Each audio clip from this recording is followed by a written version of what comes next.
I grew up in the sweet, suffocating aroma of pastries and fresh bread, but it never quite smelled like home to me.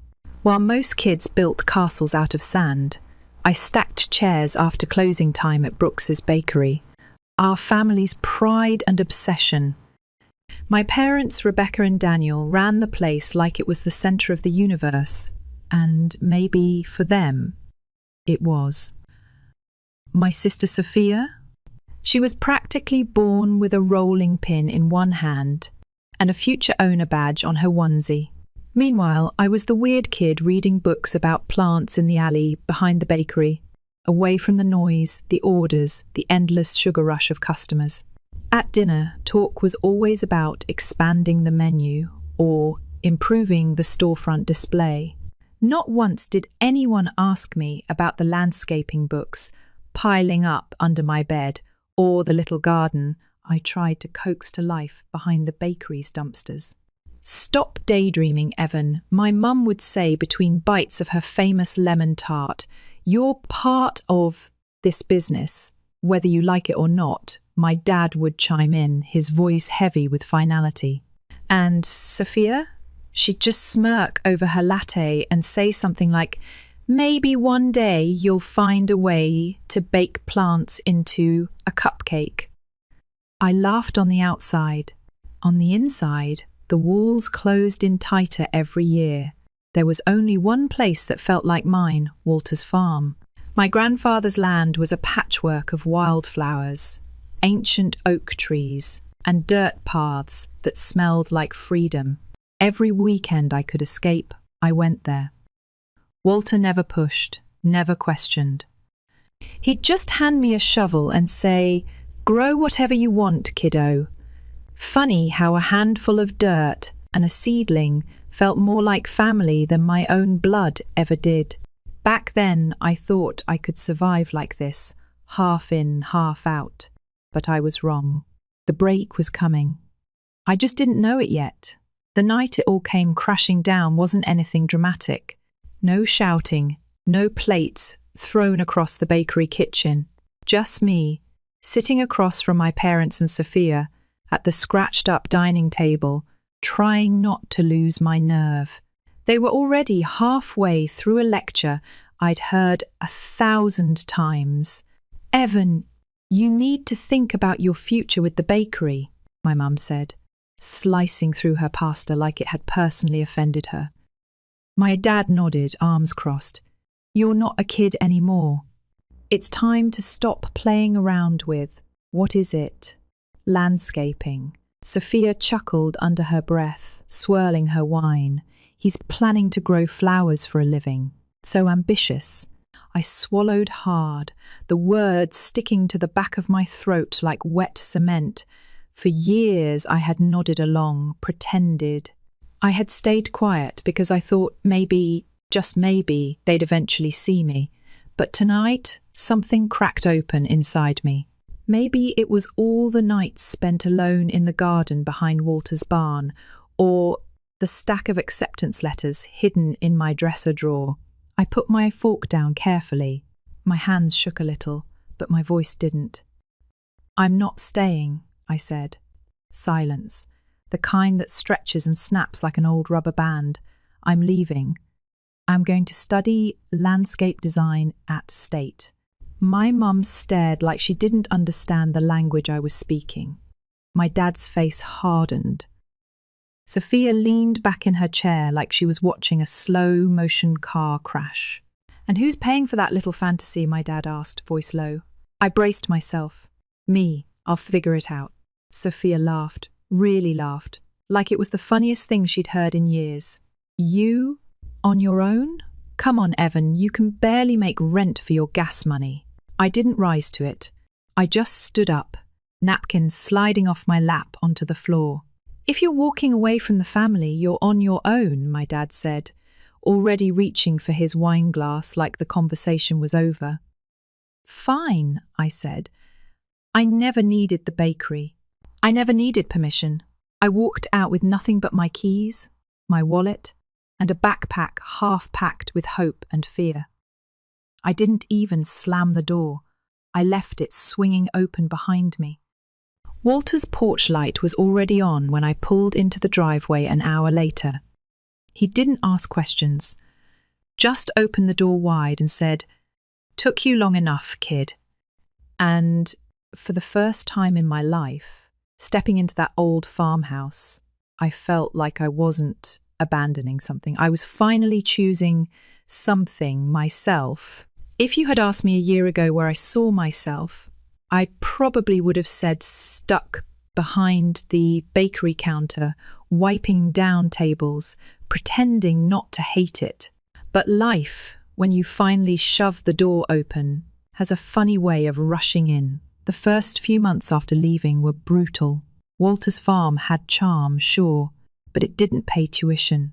I picked up shifts at a local nursery, scraping dirt out from under my fingernails at midnight, studying application forms during lunch breaks, barely scraping by. I didn't have a safety net. No bank account cushioned by birthday checks. No quiet offers from my parents to help out. All I had was stubbornness, a thick, ugly kind that glued me upright even when everything inside screamed to sit down and give up. And then it happened. The acceptance letter arrived, crammed between bills and an ad for tractor supplies. "Congratulations, Evan Brooks. Welcome to State University's Landscape Design program."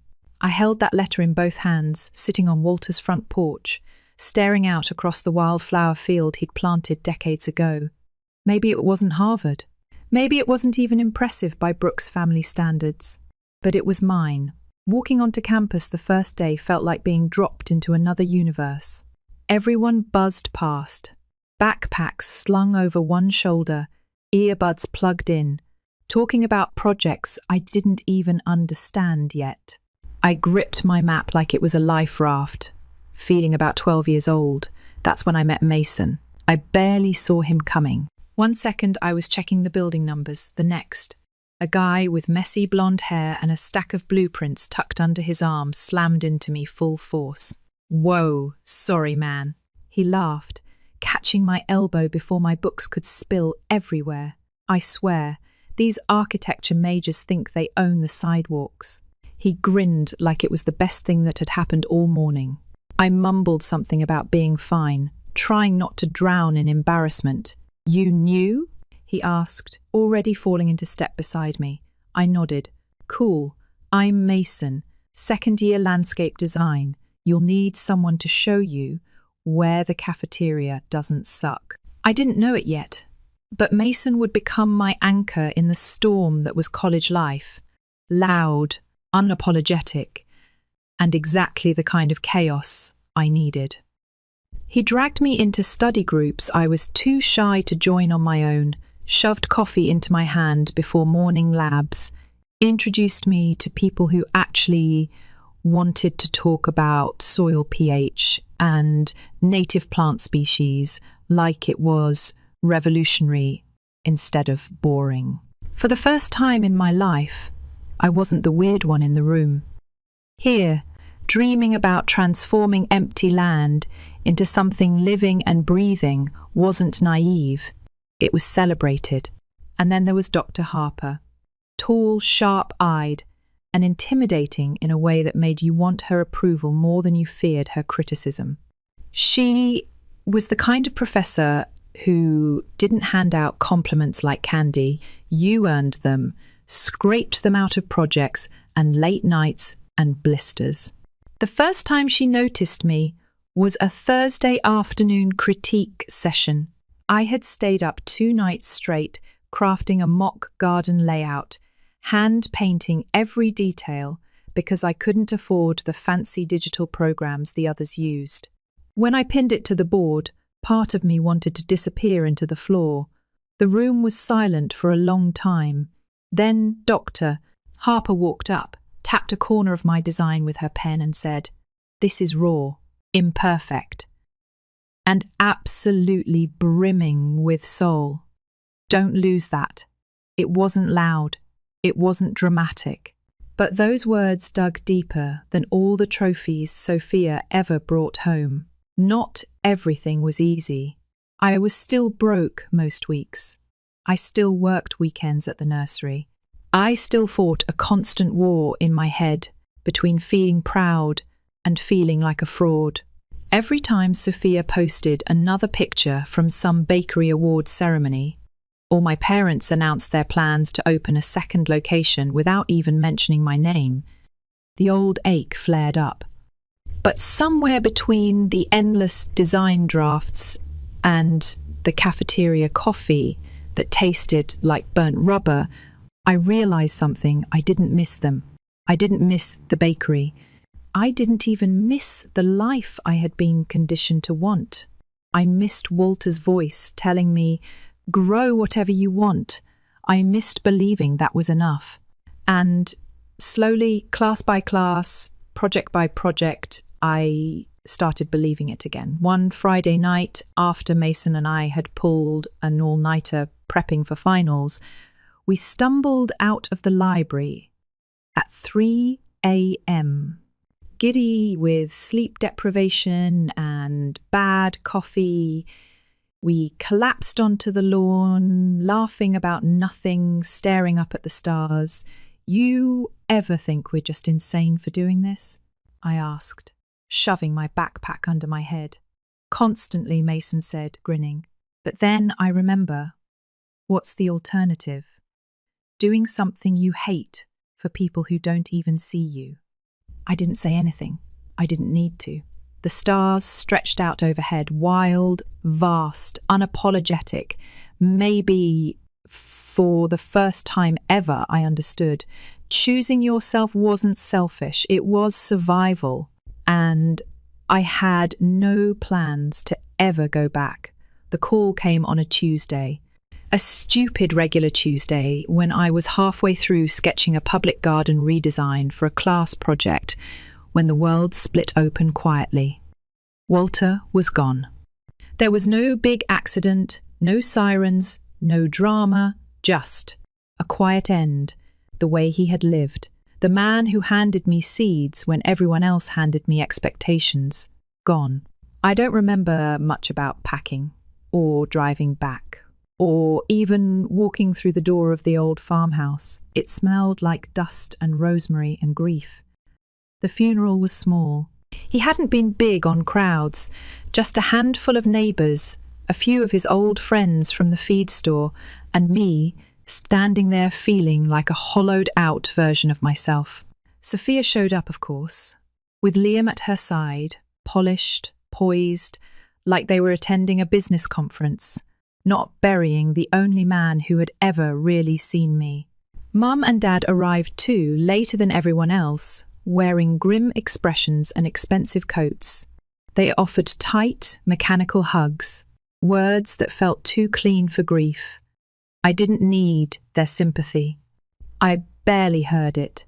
What mattered was gone, buried under a simple oak tree with no grand speeches or marble headstones.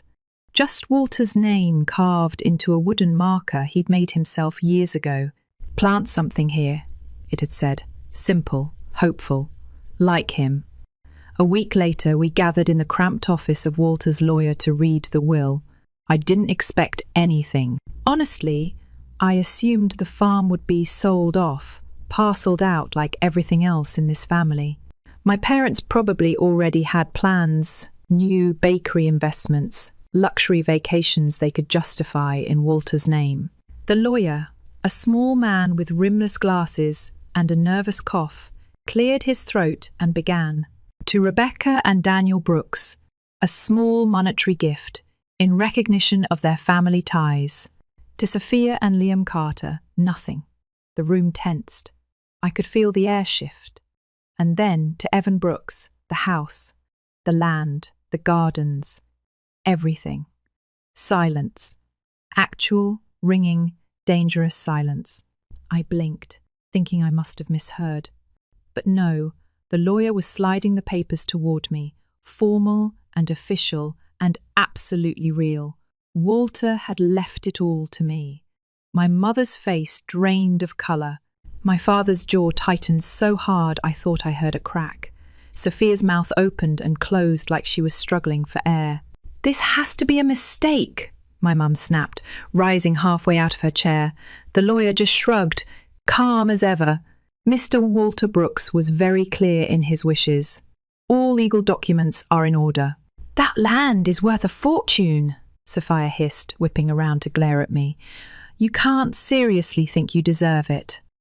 I stared at her, at all of them. The same people who had watched me pack my bags without a second thought. The same ones who laughed when I said I had dreams beyond pastries and paycheck tips. And now, suddenly, they cared? I folded my hands in my lap and said nothing. Let them sweat. Later, my father cornered me in the parking lot, his breath visible in the cold air. "Think carefully about what you're doing," he said, voice low, dangerous. "That land could fund the bakery's second location. It's the family legacy." I met his eyes. "Funny," I said. "You only call it family when it's convenient." He stepped closer, towering over me. "You owe it to us, Evan." I smiled, small, sharp, without warmth. "I owe Walter." And he gave me my answer. For the first time in my life, I walked away from him without flinching. It felt better than I expected, cleaner. The next few weeks were chaos. Emails from my parents, texts from Sophia, backhanded comments on social media about greedy children and betraying family values. It didn't matter. I moved into the farmhouse the week after the will was finalised. The place needed work, peeling paint, sagging porches, cracked windows, but it was mine. Every corner carried Walter's fingerprints. Every crooked floorboard whispered something about roots and belonging. I rolled up my sleeves and got to work, cleared out the clutter, repaired the greenhouse, replanted the overgrown vegetable garden, laying seeds into the soil the way Walter taught me, patient, steady, stubborn. Friends from the university came out to help, dragging shovels and toolboxes and crates of flowers. Mason built a new irrigation system with duct tape and miracles. Dr. Harper drove in one Saturday to hand me a massive book on sustainable farming and said, "Make him proud, Evan." And somewhere between the broken nails, the scraped knuckles, and the nights I fell asleep still wearing my boots, I realised this wasn't just a house, it was a living thing. It was the first chapter of the life Walter had always believed I could build, a life not measured by approval, or money, or magazine covers, a life measured by growth, by breath, by blooming where no one thought I could. When Sophia's wedding invitation arrived, weeks later, it sat unopened on the kitchen counter for 3 days. Golden letters, fancy calligraphy, fake smiles pretending to paper over all the rot underneath. I almost threw it out, but then I thought, no, I wasn't running anymore. Not from them, not from anything. I was Evan Brooks, son of the earth, grandson of a man who believed in wild gardens and stubborn dreams. And if they wanted to see what that looked like now, good. I'd give them a front row seat. The day of Sophia's wedding dawned crisp and cloudless, the kind of day that looked perfect in photos and felt sharp enough to cut skin. I stood outside the glitzy event hall, staring up at the glittering entrance and wondering, just for a second, why I was here. It wasn't revenge. It wasn't to make a scene. I didn't care about their approval anymore, hadn't for a long time. I was here for me. I adjusted my tie, took a breath that tasted like frost and wild lavender, Walter's favourite, and stepped inside. The reception was already buzzing when I arrived. Gold tablecloths, towering floral centerpieces, champagne fountains, the kind of extravagance that screamed desperation instead of celebration. I scanned the room, ignoring the curious glances. There they were, Mom and Dad at a prime table, dressed like royalty. Sophia beaming under a chandelier, Liam glued to her side like a very expensive accessory. I made my way toward the family section, feeling dozens of eyes flicker toward me. Curiosity, confusion. maybe even a hint of resentment. When my mother finally noticed me, her smile faltered. "Evan," she said coolly, as if she hadn't spent the past 2 months pretending I didn't exist, "you made it." "I said I would," I replied simply. Sophia approached, her wedding dress sparkling under the lights like a star she couldn't quite reach.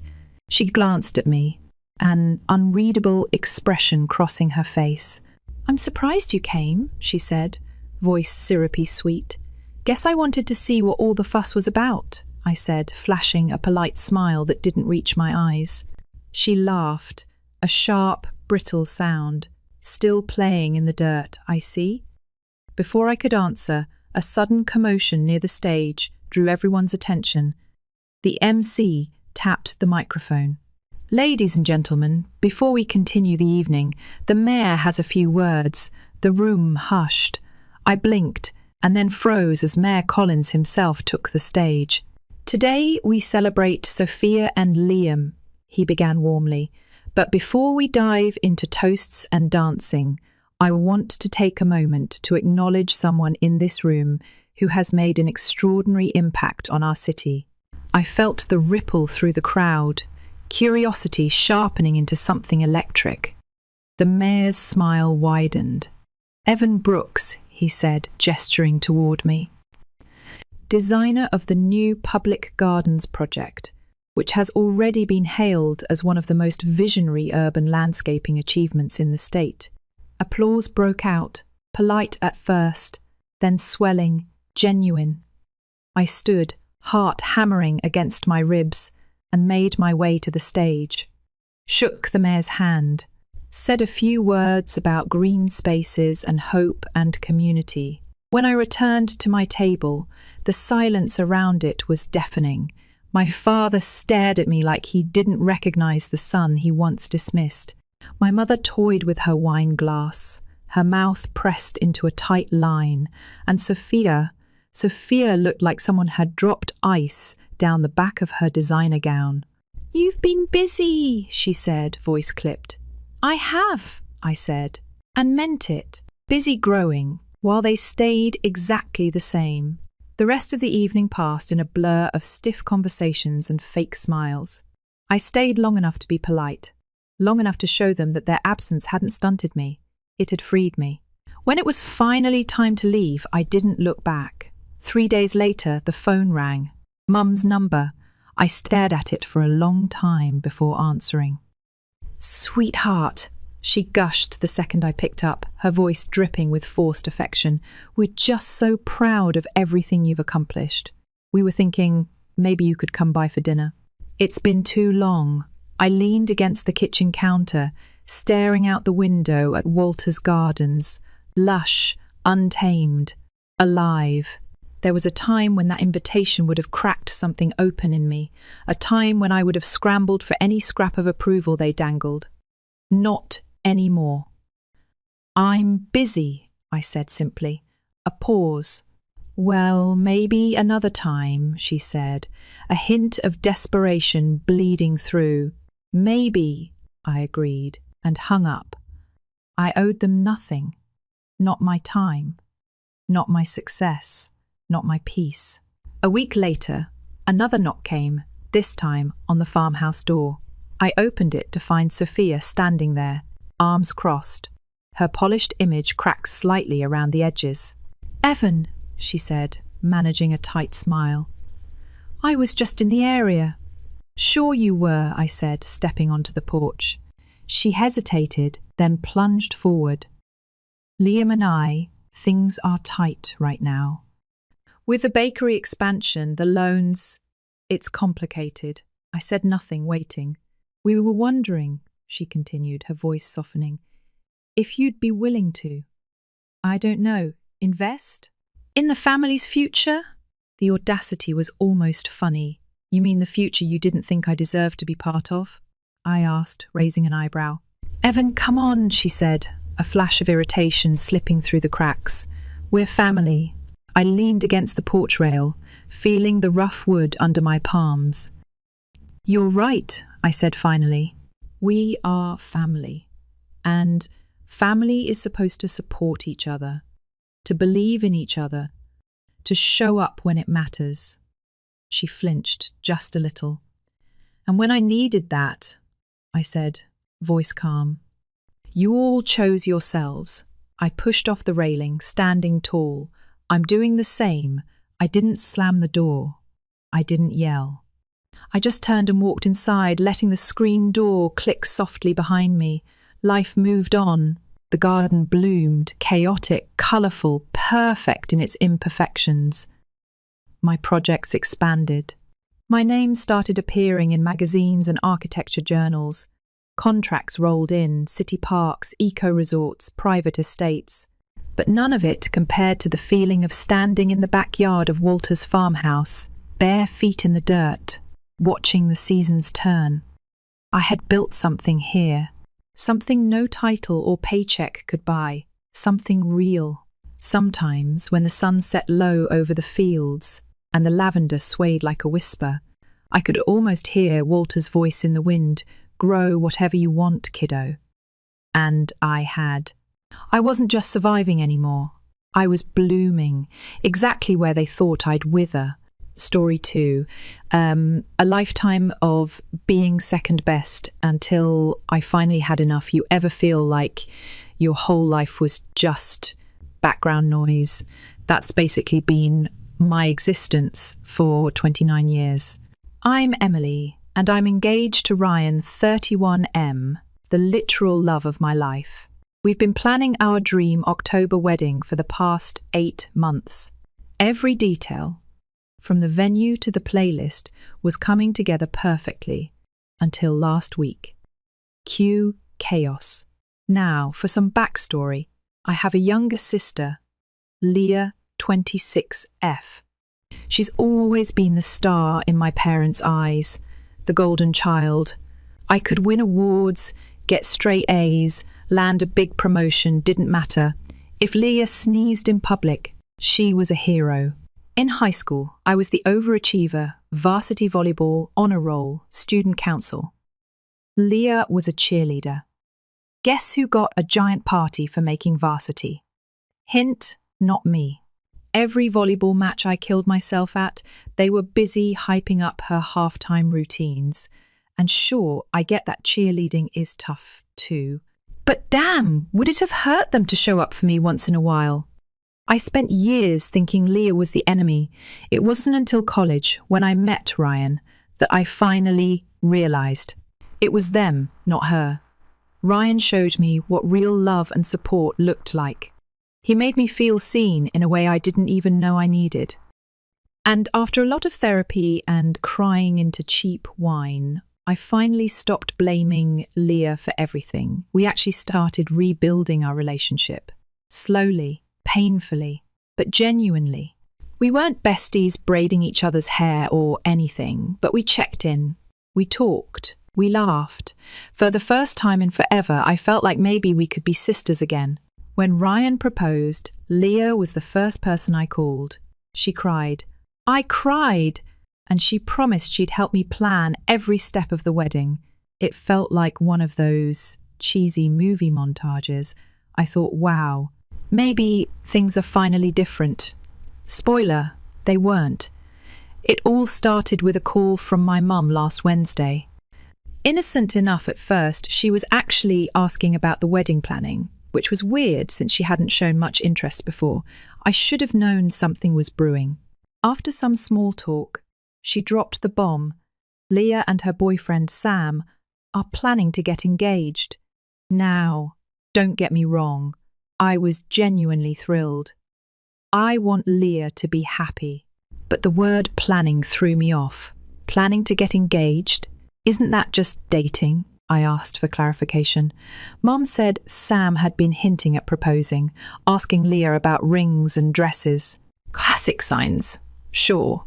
But Leah's always been, let's say, an enthusiastic narrator of her own life. Sometimes reality and her expectations don't exactly line up. I told Mum that while this was exciting, it might be wise to keep expectations tempered. She brushed it off. And then came the real gut punch. Mom, casually as you please, said, "We think it's best if you postpone your wedding." I laughed. I legitimately laughed. Thought she was joking. But nope, dead serious. Why, you ask? Because Leah needed at least a full year to bask in the glow of her engagement. Engagement photos, parties, social media announcements, #blessed, #future Mrs. Sam.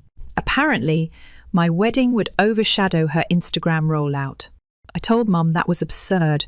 We had deposits down, vendors booked, friends and family travelling in. It wasn't just a party, it was the start of my marriage. Postponing meant losing thousands of dollars and countless hours of planning. Mum didn't budge. In fact, she upped the ante if I didn't agree. They'd pull their financial support. Yup, the little bit of help they'd finally offered after years of apathy. Gone. Blackmail, but make it parental. I felt sick. I told her this wasn't fair, that I deserved this moment too, that I'd spent my whole life taking a back seat for Leah. Couldn't I have this one thing? Apparently not. The anger bubbled up so fast I barely knew what I was doing next. I grabbed my phone and called Sam. See, months ago we had all gone on a double date. Me, Ryan, Leah and Sam. It was actually fun, normal, for once. During that night, Leah left her phone with me while we were in the bathroom, and I saw a text pop up from a Mark.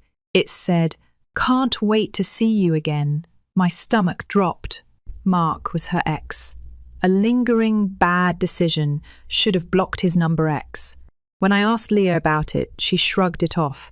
"Nothing serious," she said. "Just texting, totally innocent." I wanted to believe her, for Sam's sake, and for the tiny, fragile bond we were rebuilding. But now, when my wedding was being sacrificed at the altar of Leah's Instagram feed, my anger didn't stay bottled. I told Sam what I had seen. I told him about the texts, about the suspicious behaviour. I said he deserved to know, especially if he was thinking about proposing. Maybe it wasn't the most graceful move, maybe it wasn't fair timing, but damn it, it was the truth. 2 days later, my phone lit up again. Mum, screaming so loudly I had to hold the phone away from my ear. Leah's engagement cancelled. Sam had confronted her, demanded her phone, saw the messages for himself. She tried to deny it, then got defensive. Classic. In the end, he walked away. And just like that, I wasn't just the daughter who refused to postpone her wedding. I was the villain who ruined Leah's life. Dad pulled the wedding money. Mum called me selfish, vindictive. Leah blocked me on everything. And I just sat there, staring at my silent phone, wondering how it had come to this. All I ever wanted was to be loved by the people who were supposed to love me the most. Instead, I became the family scapegoat, and the wedding hanging by a thread. When your own family becomes your biggest enemy, after the screaming match with my mum, after the texts from Leah telling me to lose her number, after the wedding money evaporated into thin air, I sat in my living room in this weird fog. You know that feeling when you're so hurt you can't even cry? Like your body just shuts down. Yeah, that. Ryan was still out of town for work, so it was just me and the walls closing in. I kept replaying it all, wondering if I overreacted, if I should have just kept my mouth shut, if maybe I really had ruined everything. And the guilt, it was a tidal wave. I tried calling Leah, texting, DMing, nothing, total radio silence. And honestly, it hurt more than I want to admit. She wasn't just ignoring me. She was probably sitting there, spinning a whole story to my parents about how I sabotaged her out of jealousy or whatever narrative made her feel better.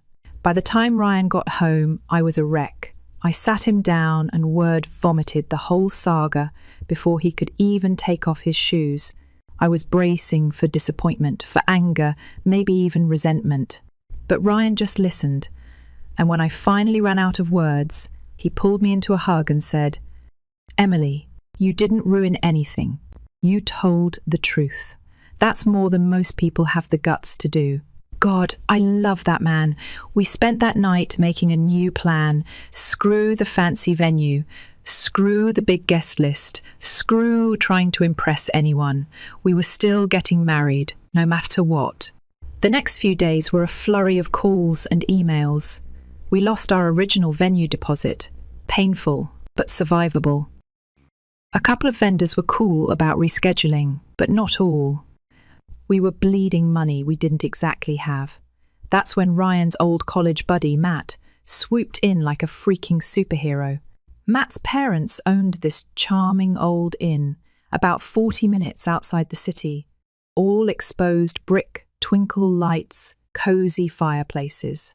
He said if we could be flexible with the date, we could have it for practically nothing, just a small friends and family gathering. It wasn't the wedding we originally imagined. It was better, more real, more us. But while Ryan and I were stitching our lives back together, my parents were doing everything they could to tear me apart. They started spreading this version of the story to the rest of the family, that Leah was already engaged when I got engaged lie, that I purposely scheduled my wedding to upstage her double lie, that I made up the cheating just to destroy her happiness cherry on top. It didn't take long for the phone calls and Facebook messages to start rolling in. "Aunt Karen, Emily, I don't understand why you're so bitter. Leah's your sister. Uncle Dave, family is more important than petty jealousy."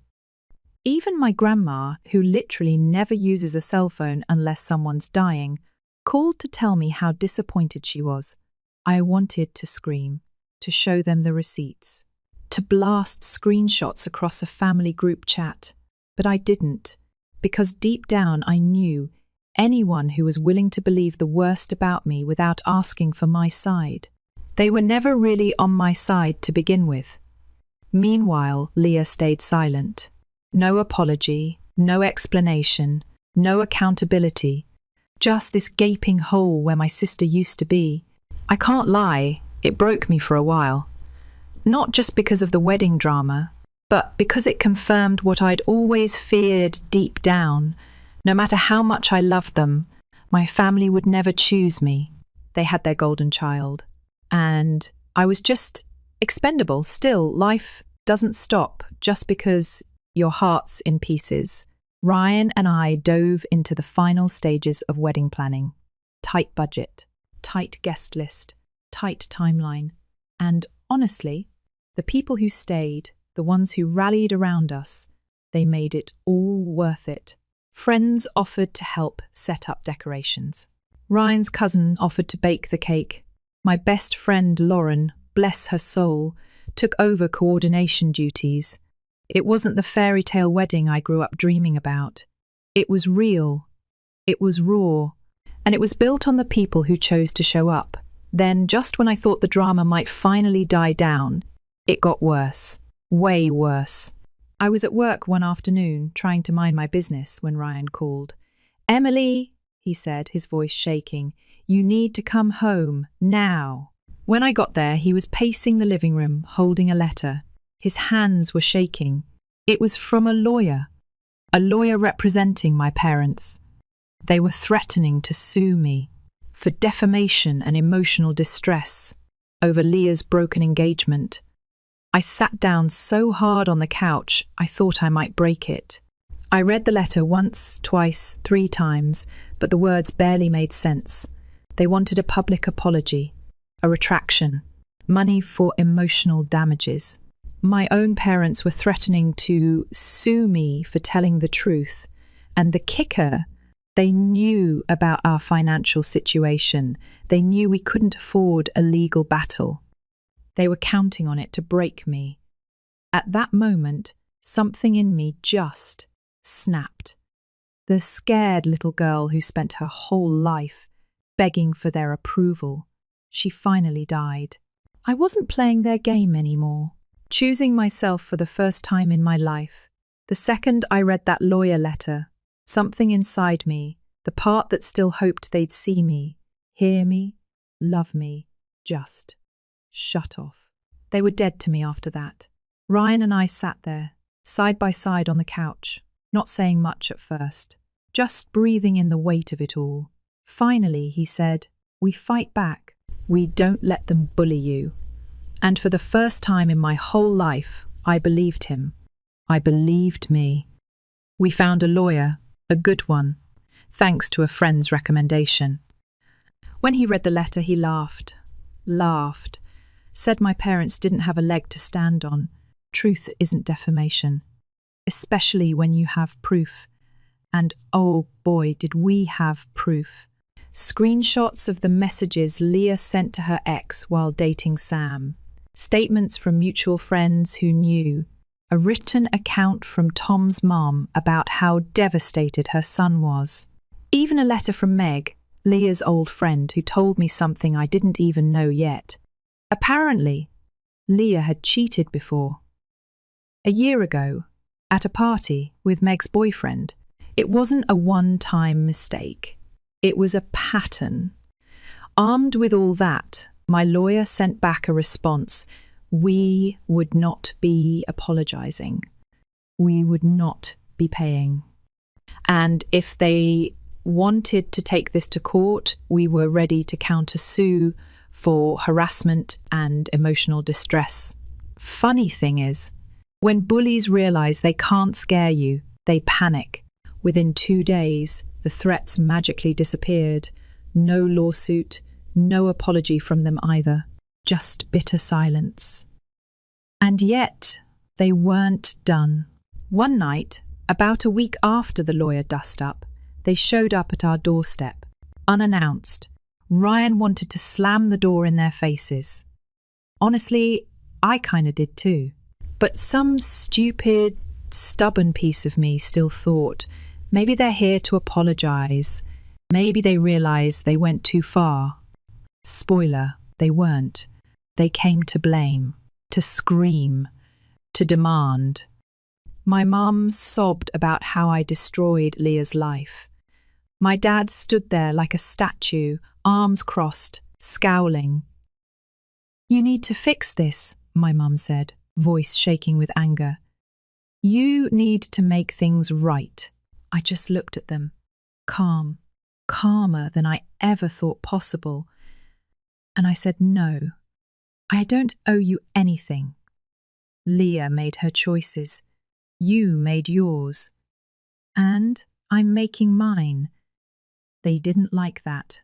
Dad said if I didn't publicly apologize, they'd cut me off forever. I laughed, like full body, tears in my eyes laughed. "Cut me off from what?" I asked. "The scraps of affection you threw at me when it was convenient? The money you dangled over my head like a prize I had to earn?" Mum started crying harder.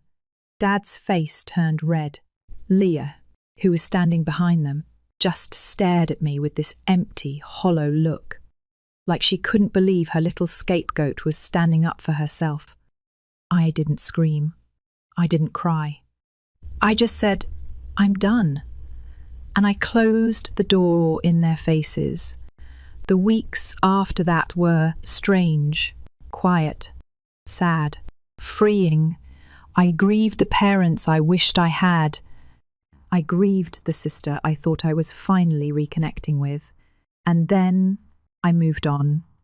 Ryan and I kept planning the wedding. Small, beautiful, full of love.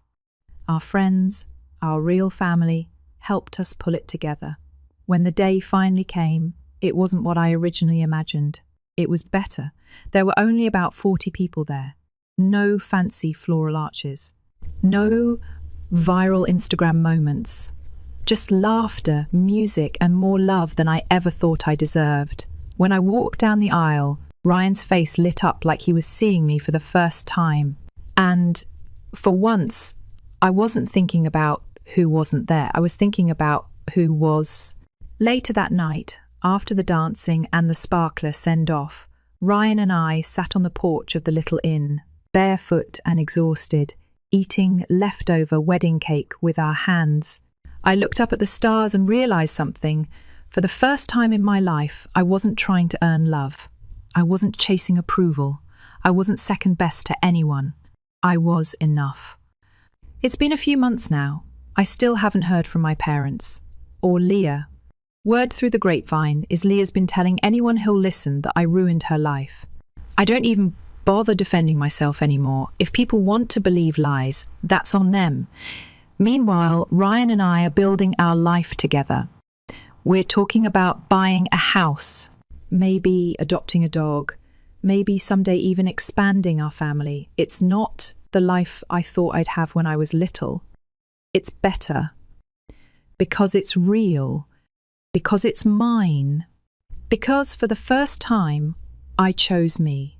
And I'd choose me again, 1,000 times over. Story 3. I used to think betrayal would come with fireworks, dramatic screaming, things thrown across rooms, doors slammed. But the worst betrayals?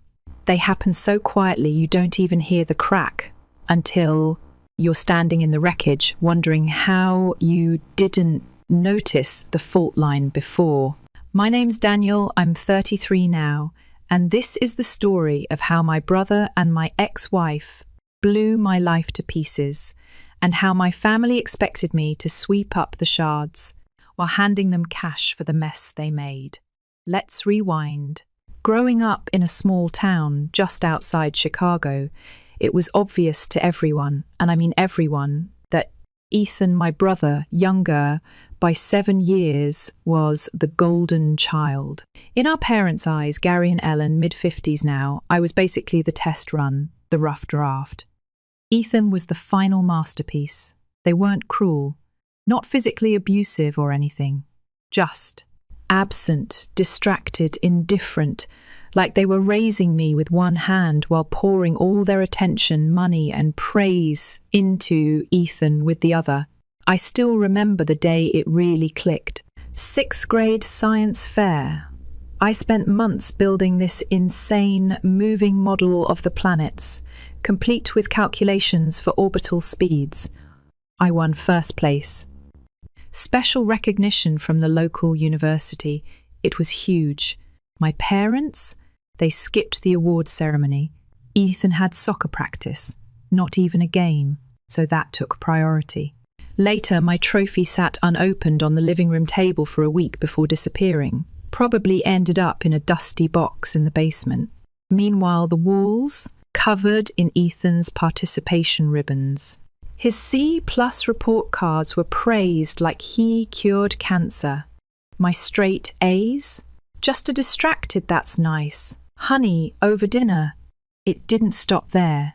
When I got accepted into the advanced placement program in high school, my mother actually sat me down, serious as a heart attack, and said, "Maybe tone it down a bit, sweetheart. We don't want Ethan to feel bad about regular classes." The kicker?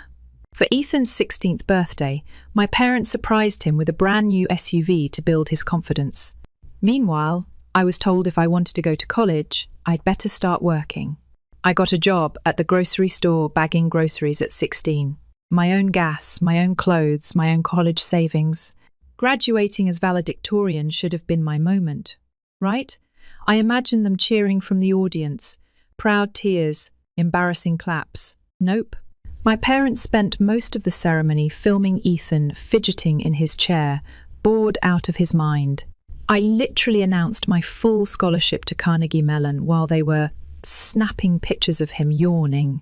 It was like that for 18 years straight. Me, invisible. Ethan, invincible. So when I packed up for college with a scholarship, 3 part-time jobs worth of savings, and pure stubbornness, they barely helped me carry a box up the dorm stairs. Ethan had a baseball scrimmage that afternoon. It's fine, I told myself. College would be different. And it was. Finally, for the first time, my work actually meant something. I majored in computer engineering, pulled honours every semester, and built a senior project that caught the eye of 3 tech companies before graduation. At 23, I had offers from across the country. But part of me, the stubborn, still hopeful part, chose a job back in Chicago. I wanted to believe things could still change, that my family could see me. Spoiler alert, they didn't. They were too busy funding Ethan's 4th major change. He couldn't decide between sports marketing and communications to even ask what my new job actually was. I could have told them I was a sandwich artist, and they would have nodded politely and asked if Ethan made the starting lineup yet. 4 years later, everything shifted again. In a little indie cafe near my office, I met her. Clara. She was 24, studying for her teaching certification and pulling espresso shots to pay rent. She had this spark, this kindness, that just wrecked me. She remembered my order after the second visit. She doodled little smiley faces and jokes on my cups. It took me way too long to realise those notes were for me, not just casual barista charm. When we finally went on a date, we spent 6 hours talking non-stop. About everything. Families, dreams, heartbreaks, ambitions. I told her about growing up invisible. She looked me right in the eyes and said, "Their loss. I see you." No one had ever said that to me before. The next year was, honestly, the best of my life. We built a little world together. Sunday mornings in bed with coffee and books, hiking trips where we got lost and didn't care, rooftop gardens in containers because we couldn't afford a yard. She celebrated my wins bigger than anyone ever had. She cried happy tears when I got promoted to lead my own tech team. When I proposed, she said yes through sobs. Our wedding was small, perfect, to me. But, of course, my parents used the reception to loudly talk about Ethan's new internship opportunity in California. At one point, my mum literally interrupted Clara's father's toast to show off a text Ethan sent about his second-round interview. I should have seen it for what it was. Clara laughed it off at the time, said it was weird but kinda sweet how loyal they were to Ethan. I told myself it didn't matter. We had each other. And for 3 beautiful years, we did. We bought a little condo in the city. We made late-night runs for ice cream. We argued over silly things like IKEA instructions and who left dishes in the sink. We talked about having kids someday. We were a team, always. And then, Ethan came back. Apparently, the tech startup scene in California didn't suit him. Translation: he couldn't hold down a job. So he emailed me out of the blue, long, emotional paragraphs about missing me, about family, about growing up and realising things too late. Clara, ever the optimist, encouraged me to give him a shot. "People can change," she said. Maybe he grew up. Against my better instincts, I agreed. At first, it was good. Awkward, but good. Ethan seemed different, humbler. He apologised for being the spoiled one. He even joked about how many participation trophies Mom still had on display. After a few tentative meetups, I introduced him to Clara. They hit it off immediately. Too well. At first, it was harmless. Ethan dropping by for dinner, bringing wine, helping Clara with her classroom projects. He even called me Big Bro again, like when we were kids. But over time, little things started to itch under my skin. I'd come home and find Ethan already there. Sometimes Clara would be grading papers, and he'd just be hanging out. He started showing up at the same grocery store we used, the same coffee shop, laughing at jokes I wasn't in on, inside glances. Phones flipping upside down when I walked into the room. I ignored it, told myself I was being paranoid, that I was scarred from childhood, seeing threats where there weren't any, until Clara announced she was pregnant. We were sitting around our dinner table, me, Clara, and Ethan, of course Ethan. She told me with this nervous, trembling smile. I was over the moon. I pulled her into a hug, cried a little. Ethan's reaction. He just smiled. Not surprised, not shocked, just smug. Like he already knew. After that night, I tried to shove the uneasiness down. Tried to focus on the good, the baby coming, building a future, the dream we'd always talked about. I kept telling myself it was just my baggage talking. That Clara loved me. That Ethan was just lonely, clinging to the only family he had left around here. I believed it. I had to, but the signs kept piling up. Ethan got even more comfortable, touching Clara's belly without asking, making comments like, "Our little one's going to be a heartbreaker," like he forgot he wasn't the dad. He started showing up everywhere. I'd plan a date night. Ethan would somehow be at the same restaurant. I'd suggest a weekend trip for just me and Clara. Ethan would hint about family bonding time, and Clara, bless her naive heart, would say, "Oh, it could be fun." It felt like sand slipping through my fingers. No matter how hard I held on, I was losing something. I just didn't know what yet. The night everything shattered, it was stupidly ordinary. Clara had fallen asleep early, her phone buzzing with texts she was too tired to answer. I should have respected her privacy. I'd never even thought about checking her phone before. But something was gnawing at me. I picked it up, thinking maybe I'd just reassure myself, prove I was being crazy. Instead, I found hell. Hundreds of messages stretching back months. Secret meetings, hotel stays, plans about the baby, their baby. I remember sitting there in the dark, just reading, message after message after message.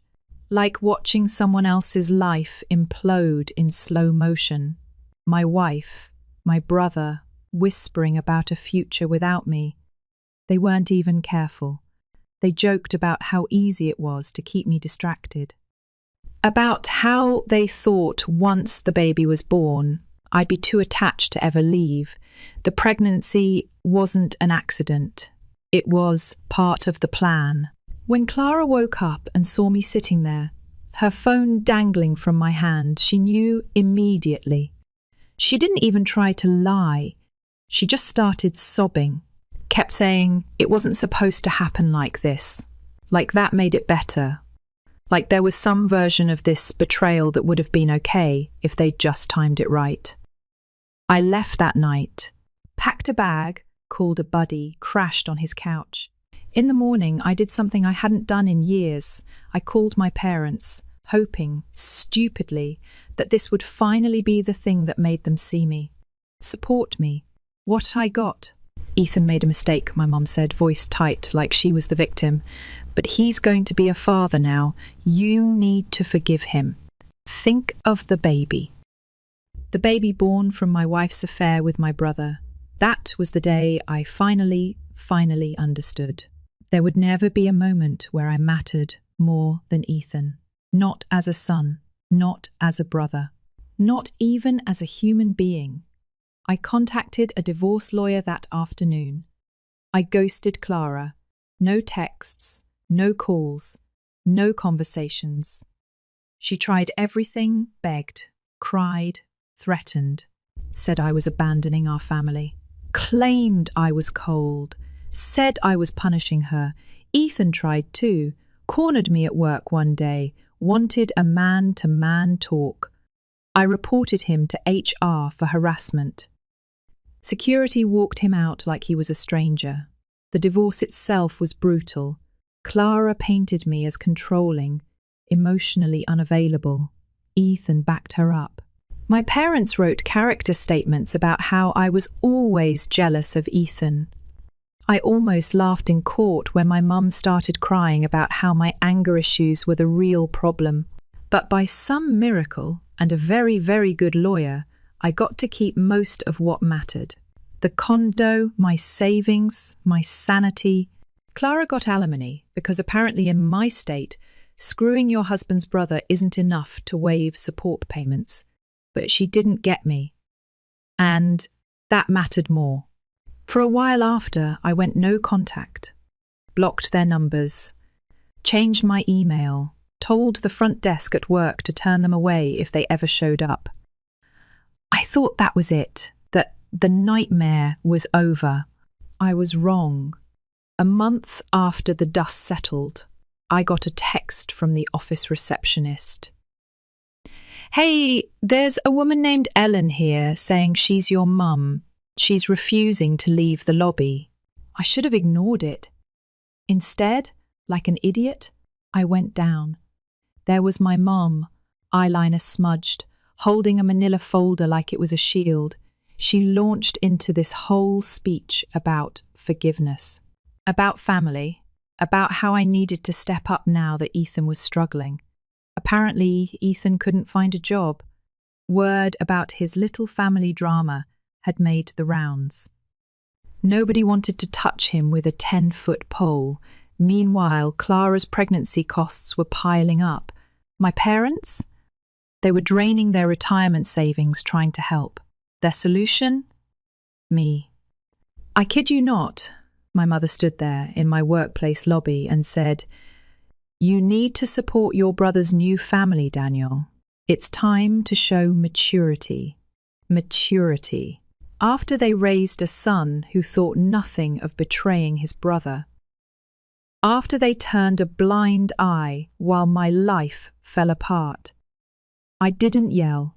I didn't cry. I didn't even argue. I just looked at her and said, "You chose your golden boy. You can keep him." Then I called security. As they escorted her out, she wailed something about how I'd regret it someday. How family is forever. How blood is thicker than water. You know what's thicker than water? Cement. And I was finally building walls. I thought cutting them off would be the end of it.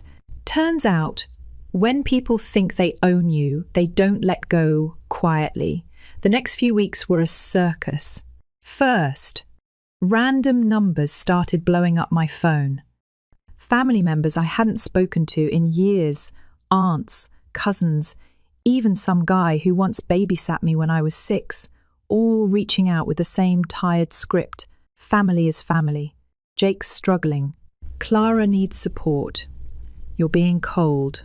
Don't punish the baby. They acted like I was holding a newborn hostage instead of refusing to bankroll the 2 people who wrecked my life. The worst was my Aunt Maggie, my mum's sister. She called me up pretending to check in, then immediately pivoted to guilt tripping me about my parents. How my dad's blood pressure was through the roof. How my mum cried herself to sleep every night. "Your parents could lose their house because of all this stress," she said, like it was my fault their golden boy couldn't keep a job or a zipper closed. When I didn't bite, she dropped the real bomb. "You know, maybe if you had been a little more attentive to Clara, none of this would have happened." That right there, that was the last thread snapping. I didn't yell, I didn't argue, I just hung up. And I blocked her number too. A week later, they pulled their next stunt, a lawsuit. Yeah, you read that right. Clara and Ethan tried to sue me for increased financial support, citing unexpected medical expenses with the pregnancy and emotional distress caused by the divorce.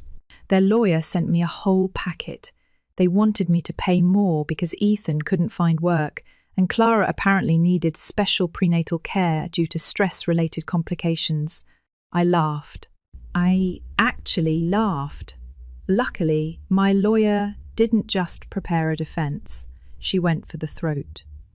We came to court armed with everything, screenshots, security footage of my mother harassing me at work, financial records showing Ethan turning down job offers because they weren't good enough, Clara's own social media posts bragging about spa days and shopping sprees. Turns out her high-risk pregnancy, total fiction. She had a normal pregnancy according to her actual medical records. Nothing out of the ordinary. And when the judge asked why they hadn't accepted multiple jobs or scaled back their lifestyle, their lawyer had no good answer. By the end of it, the judge wasn't just annoyed, he was furious. He threw out their case so hard, I'm surprised the paperwork didn't catch fire. Not only did he deny their request, he reduced Clara's alimony by 60%. He said, and I quote, "Mr. Carter appears to be the victim of an elaborate attempt to exploit him emotionally and financially." Mic drop. After that, things crumbled fast on their end. Ethan got a retail job, one he hated, and Clara started substitute teaching. Their fairy tale life wasn't looking so shiny anymore. Rumours trickled back through mutual acquaintances, arguments over money, blame games, desperate GoFundMe pages that barely raised a few $100. My parents? They had to refinance their house to cover legal fees. I should have felt bad. I didn't. Because here's the thing no one tells you about betrayal. It's not just the act itself that breaks you. It's the realization that the people you loved were never who you thought they were. I wasn't abandoning my family. I was just finally seeing them clearly. After the lawsuit disaster, I decided to really start over. I accepted a promotion at my company's West Coast office, Seattle. Higher salary, fresh city, clean slate. Packing up my condo was bittersweet. Every room held pieces of a life I thought I was building forever. The little garden, Clara started on the balcony. The coffee table we found at that flea market on a road trip. But when I closed the door behind me for the last time, I didn't look back. A few weeks ago, right before my move, my Aunt Maggie tried one last time.